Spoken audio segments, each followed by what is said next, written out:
आणि महाराष्ट्र जनसुरक्षा विधेयक सध्या राज्यात गाजतंय। याच विधेयकाच्या विरोधात कोर्टात जाणार असल्यासंदर्भातली एक्सपोज प्रकाश आंबेडकरांनी केली आहे। जनसुरक्षा विधेयक महाराष्ट्रातील फुले शाहू आंबेडकरांची विचारधारा नष्ट करेल असा आरोप त्यांनी केलाय।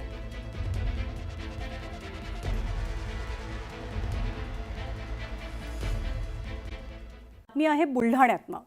बुलढाणा जिल्ह्याच्या खामगाव शहर हद्दीमध्ये कोट्यवधींचं बाजार मूल्य असलेला सरकारी भूखंड हा लाटला गेल्याचा धक्कादायक प्रकार उजेडात आलाय।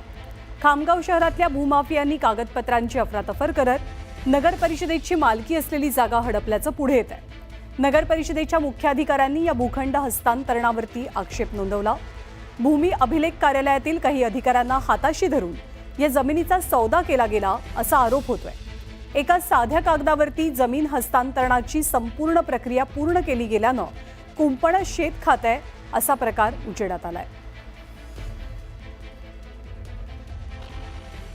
पण जे प्रवर्तक हे करताना डॉक्युमेंट्स पूर्ण समोर न आल्यामुळे परत आणि नंतरचे डॉक्युमेंट समोर आले की ही जी प्रॉपर्टी आहे आपण काय म्हणतो त्याला ट्रान्सफरेबल डीड झालेली आहे। त्या अनुषंगाने आपण त्याची कारवाई केली।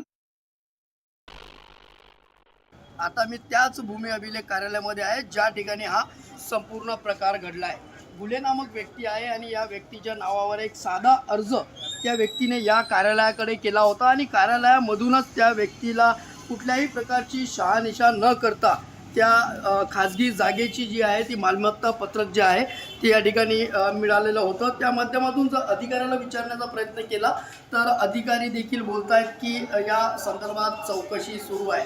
शासकीय उत्तर जरी अधिकारी देत असले तरी कोट्यवधीचा हा गौडबंगालचा जो प्रकार आहे तो या ठिकाणी समोर आलेला आहे। आता नगरपालिकेची जागा या ठिकाणी असतानाही भूमी अभिलेख कार्यालयाकडून कोट्यवधीची जागा एका खाजगी व्यक्तीला एका साध्या पत्रकावर त्याच्या नावे देण्यात कशी आली, खरा तर हा मोठा प्रश्न या ठिकाणी उपस्थित होतोय। त्यामुळे आता अधिकारी असतील, कर्मचारी असतील, त्याचबरोबर जे कोणी संबंधित अधिकारी आहेत त्यांच्यावर आता कारवाईचा बळगा जो आहे तो या ठिकाणी उगारला जाईल। मात्र नगरपालिकेने हा संपूर्ण प्रकार भूमी अभिलेख कार्यालयाच्या निदर्शनास आणून दिला, त्यानंतर हा संपूर्ण प्रकार या ठिकाणी उघडकीस झाला आहे। मात्र एका साध्या कागदावर भूमी अभिलेख कार्यालयाच्या माध्यमातून कोट्यवधीची खाजगी मालमत्ता म्हणजेच नगरपालिकेची असलेली मालमत्ता एका खाजगी व्यक्तीच्या नावावर होते कशी, खरा तर हा प्रश्न या ठिकाणी आता उपस्थित होतोय।